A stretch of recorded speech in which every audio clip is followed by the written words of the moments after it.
Welcome to the Relational Recovery podcast. I'm your host, Wes Thompson, joined by my co-host, Austin Hill. Today we're talking about purpose, the importance, and what it means. So thanks for listening. I hope it's helpful. Well, hey, Austin. Hi, Wes. How are you? Good to be with you. I'm doing just fine.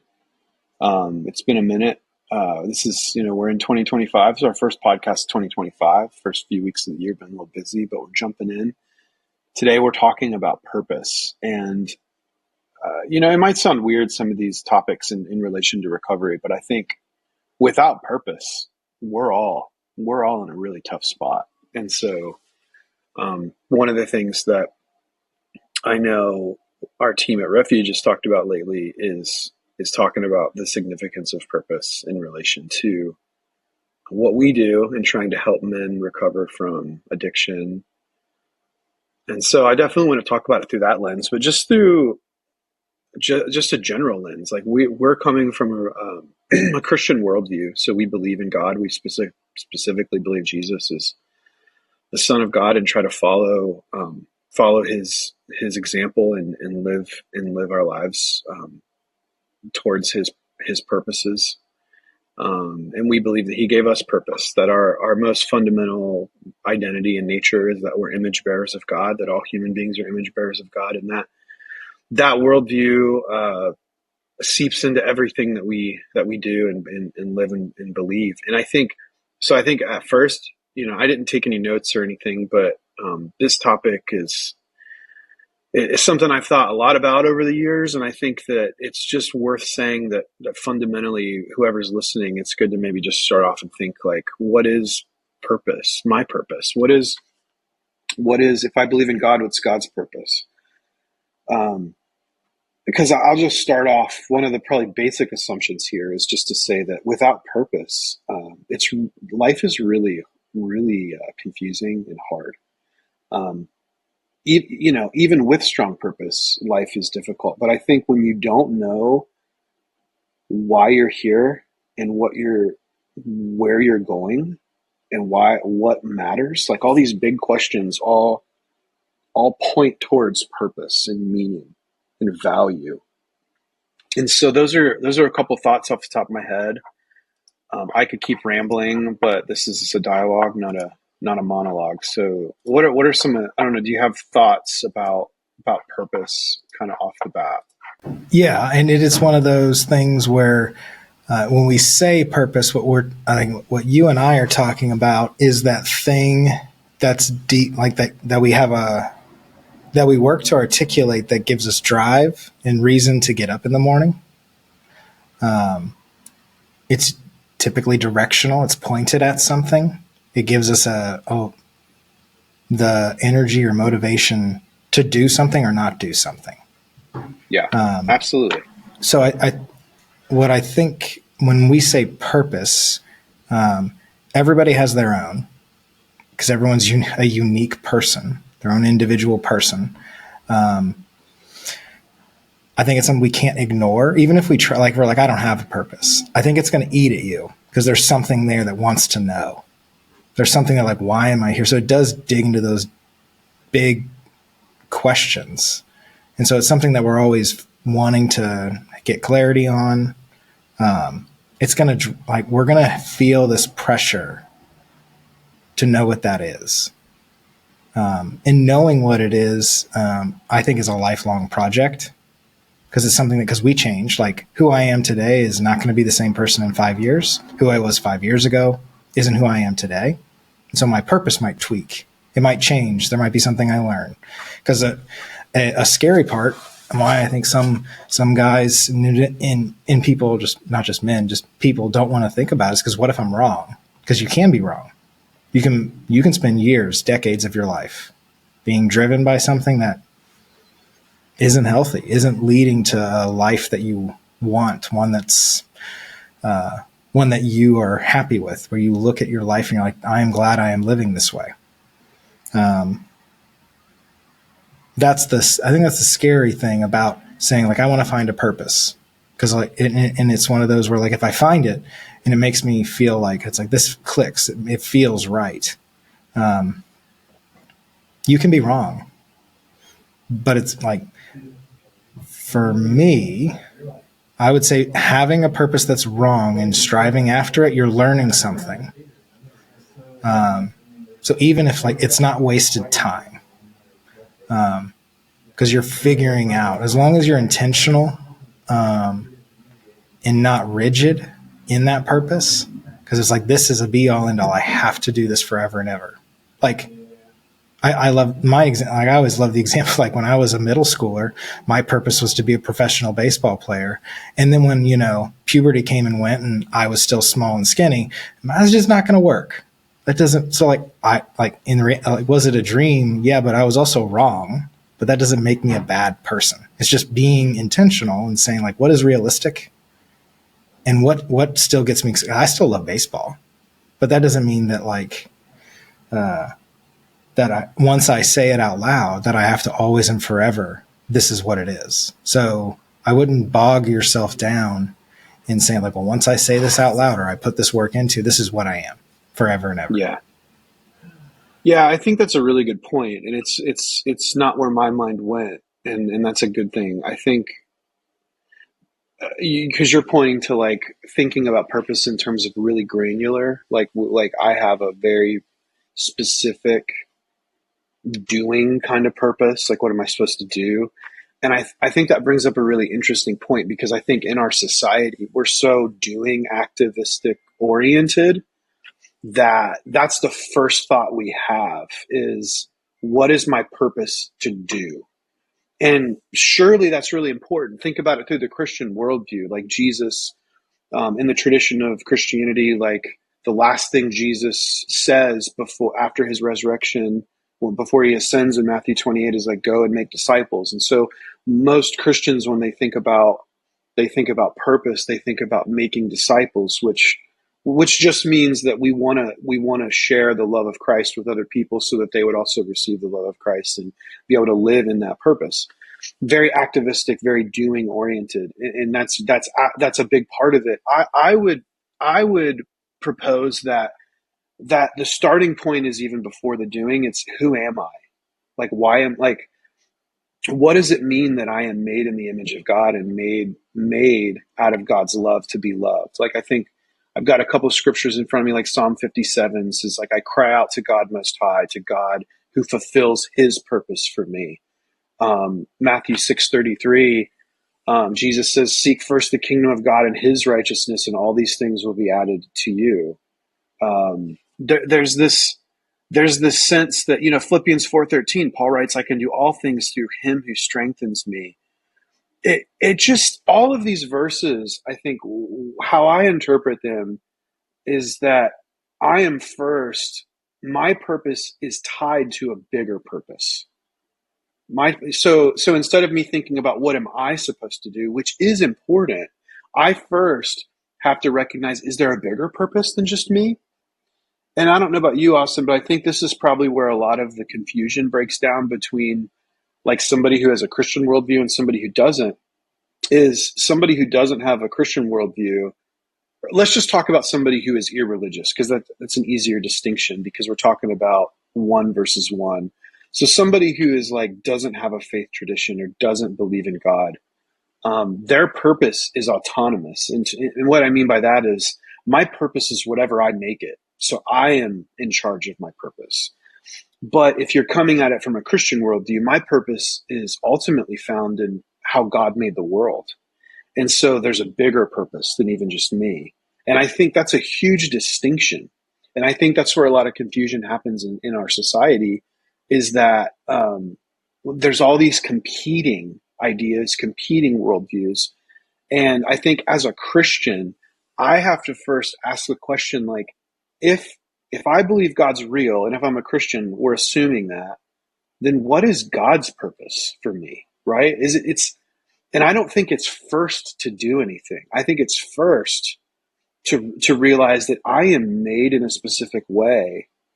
And in my worldview and how I read the Bible, I think that's fundamentally a relational purpose. In other words, God existed in relationship in the Trinity, Father, Son, Spirit, and He's made us to exist in that community. And And so we're made by love, we're made for love.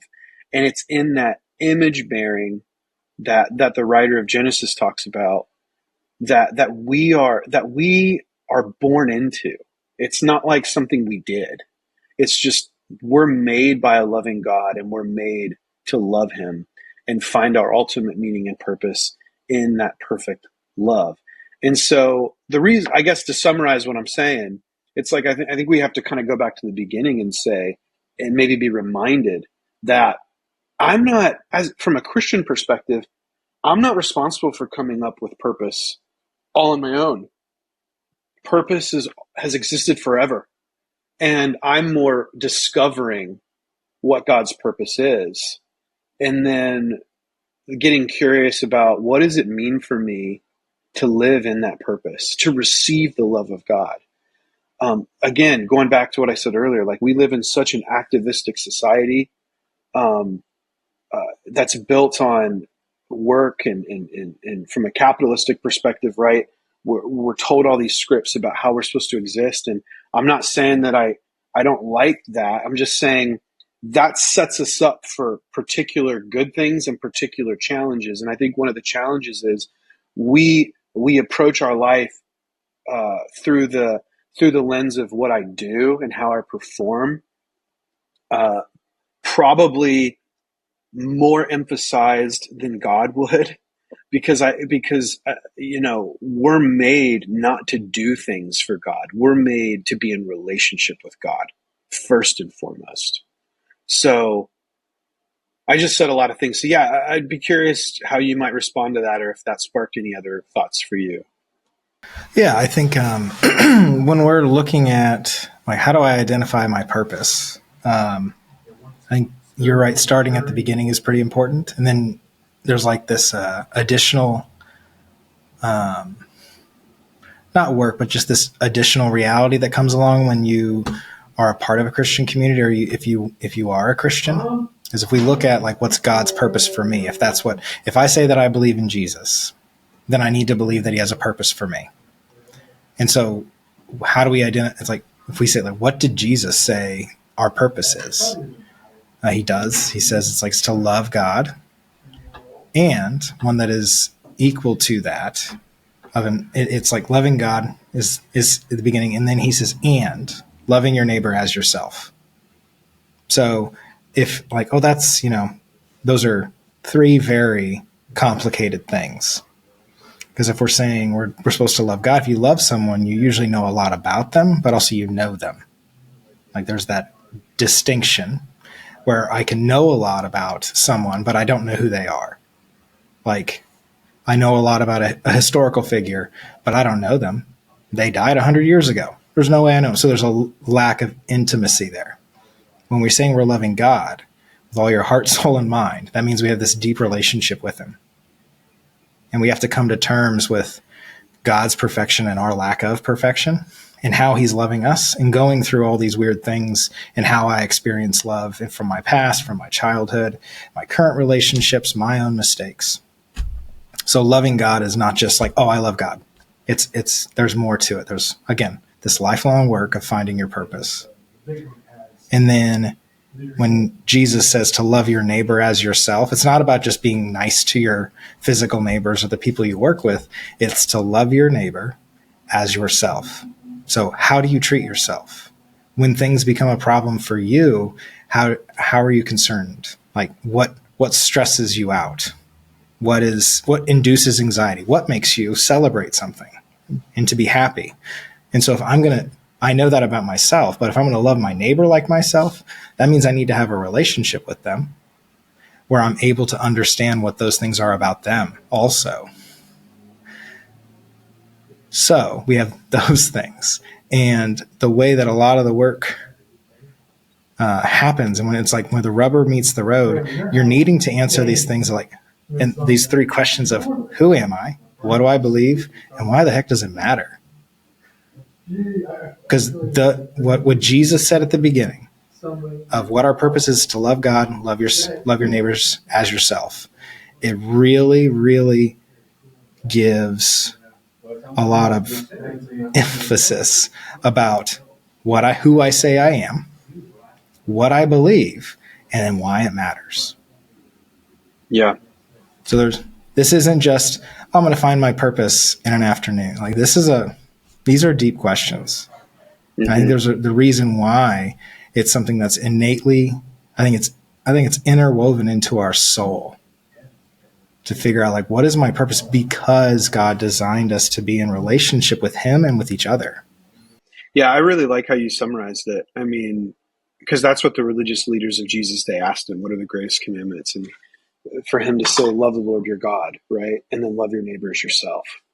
So it's, the action is love, right? The action is love. The action isn't, so then what that means, speaking to purpose, then our ultimate purpose is to love God and love others. I don't know about you, but man, I think where I really struggle is, I struggled with this tremendously for a long time, and I still struggle with it because growing up around the church, I heard that, right? And I think how I interpreted it was, okay, I got to go love God and I got to go love others. I think the hard part for me is I, I, I don't think that I really accepted God's love, and then I struggled to accept other people's love. And I don't know about you, but I think what's really hard for me is if I don't first receive love from God and receive love from others, essentially feeling like I've got to do it on my own. I've got to like perform and do well. It kind of going back to that activistic thing I was talking about earlier. If I don't first receive love, it's really hard to give love in a healthy way. It's almost like I'm loving God, but it's like I say I love God, but I'm really trying to like perform for God. It's like, um, when I think about my son Clive, who's almost 7, and he's like, man, he's playing all these sports. He's such a fun age. Like, we're having conversations, and I just love being with him.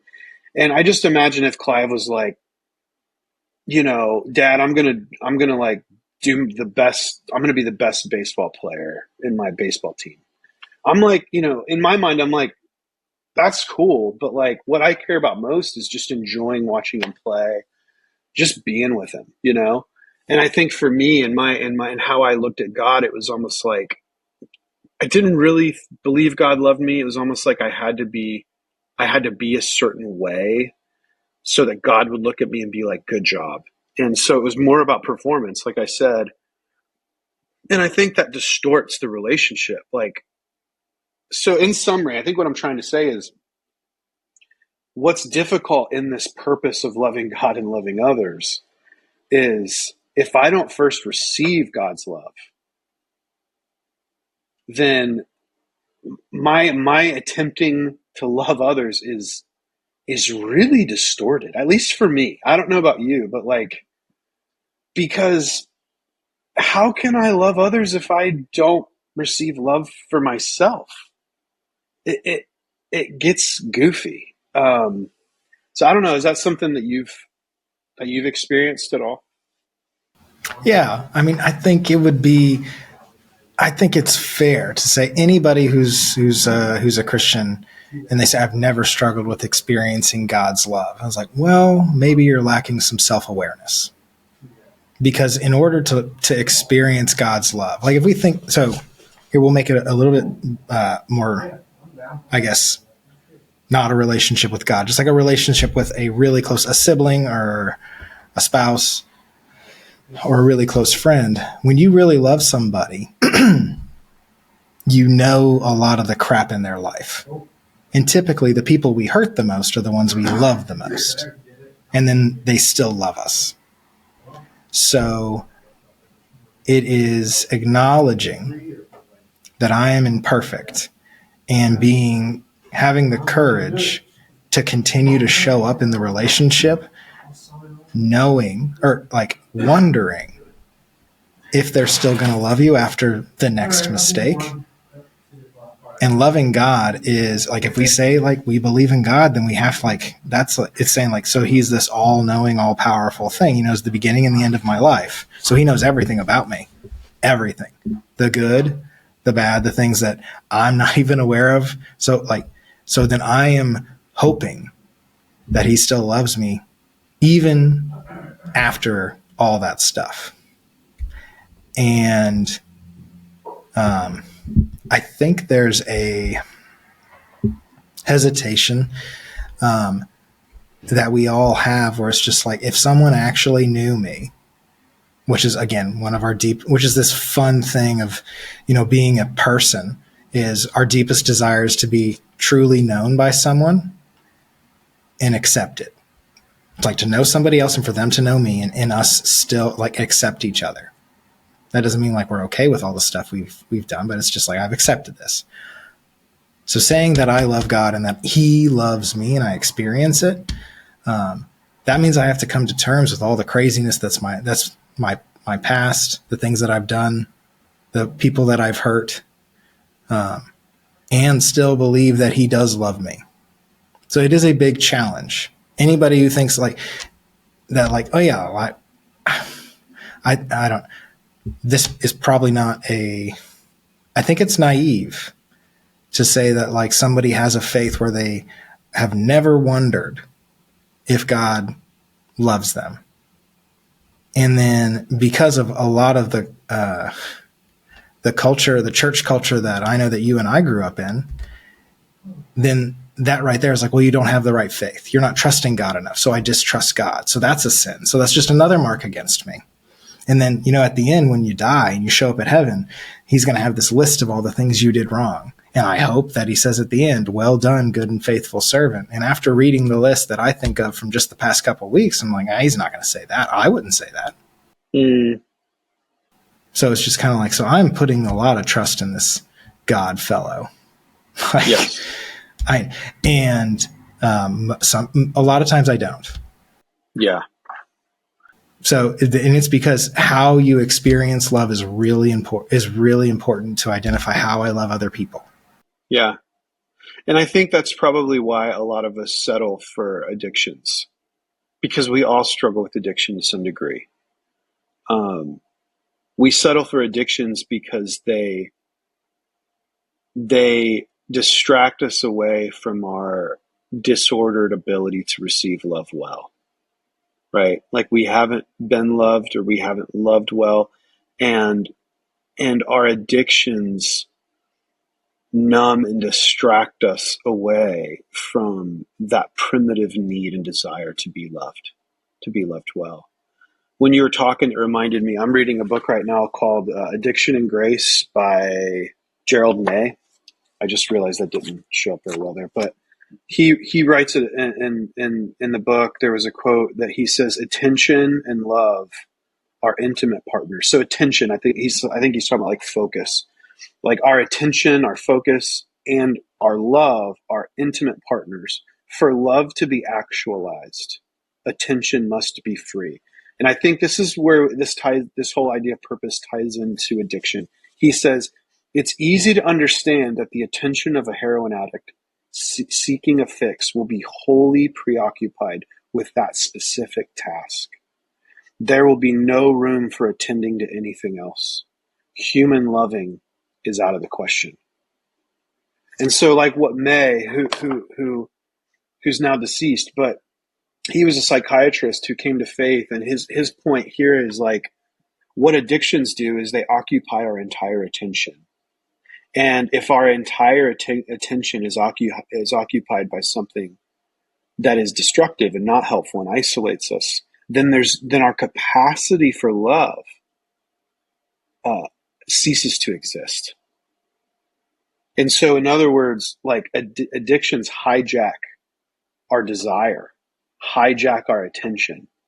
And if our desire gets hijacked, well, desire and love are closely linked. Attention and love are wholly linked. I think that's what Jesus was saying when he said, seek first my kingdom and my righteousness, for all these things will be added to you. If I'm seeking other things and all of my attention is tied up in unhealthy patterns, then my capacity for love is hijacked. And I think that's what addictions do to us, is they rob us of our freedom. They enslave us. We start to we find ourselves doing these behaviors that we don't want to do, right? And then and to the point where physiologically our bodies crave crave things, whether it's heroin or alcohol or sugar or beer or sex or work.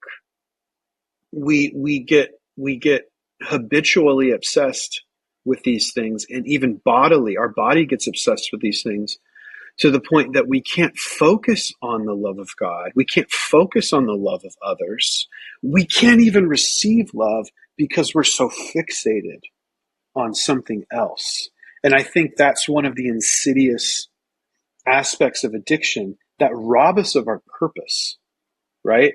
Because if we can't receive love and we can't give love, then we're not living in our purpose. And that's what addiction does to us. That's what addiction does to us. Yeah, I think so what do we do with that? That sounds like, so there's a lack of hope when I hear those things. And like the good news is that like Jesus knows his purpose, and something that it's about, he came to redeem all things back to himself, to make all things new and good and just, including us. So if we look at this, like if we hear this list of things like, man, I want to find my purpose but like I have to deal with all this crap, or like I don't want to screw up, or I'm like I have to deal with all these mistakes and things that I've done and consequences of my actions. That is a gift, because there are within those moments there are opportunities for things to be redeemed and restored back to Christ. And that is a more beautiful story than I lived a very boring life where not much happened. It wasn't perfect, but it was just kind of stale and there. I didn't do anything that was impactful. I didn't have deep relationships. Because if we think about the stories that move us the most, or the images that move us the most, it's about a child and a parent redeeming a relationship where it's restored, where it was broken, and now they trust each other. There's something about that that's beautiful. There's a reason why we love, like, if you're like restoring an old house, like making things, like working with your hands and making something better. There's something about that we're connected to, that we're able to restore something or make something better or make something new. That's a part of our story. That's a part of our purpose, because it's directly connected to who Jesus is and what his purpose is for us, and what his purpose was and what he did and everything he does. So if you're wondering what your purpose is, there's a lot to do to bring God's kingdom to earth, because when Jesus said, I came to redeem all things back to me, that means there's all the things that are messed up in the world. He's going to be redeeming them with us. Yeah. So we can jump into that work. So what is it that you get excited about? What is it that the things that you love doing? Find those things. And it's going to be different than the guy next to you. That's on purpose. Yeah. And that's good. So I think as we bring this to a close, what I would encourage, if someone's listening to this and maybe they're in the throes of addiction, or they're struggling with addiction, or they're just struggling with this idea of purpose, I think it starts with like renewing your mind. I think of what Paul says in Romans 12, but it also is like renewing your body, because addictions are so bodily in a lot of ways.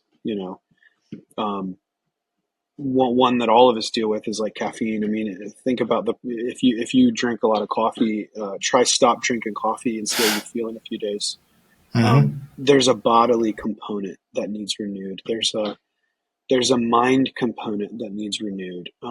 But fundamentally, what we're advocating for is that what we most need is love, is to be loved, ultimately by God, but then to be in relationship with others. And I think that makes sense that addiction is so isolating, because what we're made for, our purpose ultimately is found in relationships, healthy relationships with God and others. That's why Jesus said, like you reminded us, Austin, the greatest commandments are relational in nature, right? Be in relationship with God, essentially, and be in relationship with God's people. Is kind of a dumbed down version, I guess, of what he said. And I think that addictions isolate us and create a self preoccupation that is ultimately to our own destruction. And so So I would encourage everyone listening, like whatever shame or guilt that you're experiencing, know that God's love is greater, that God's grace is massively bigger than we could ever imagine.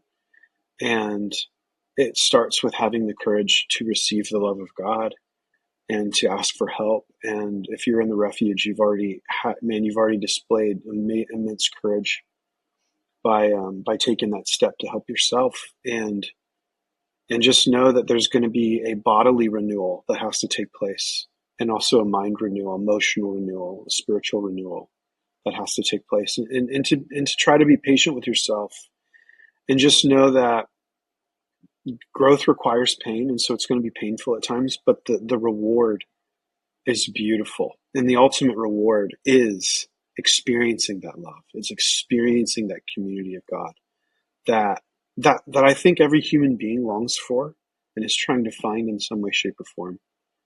And so that would be high level, an encouragement to give myself, to give all of us as we think through it. So do you have any, Austin, do you have any final thoughts?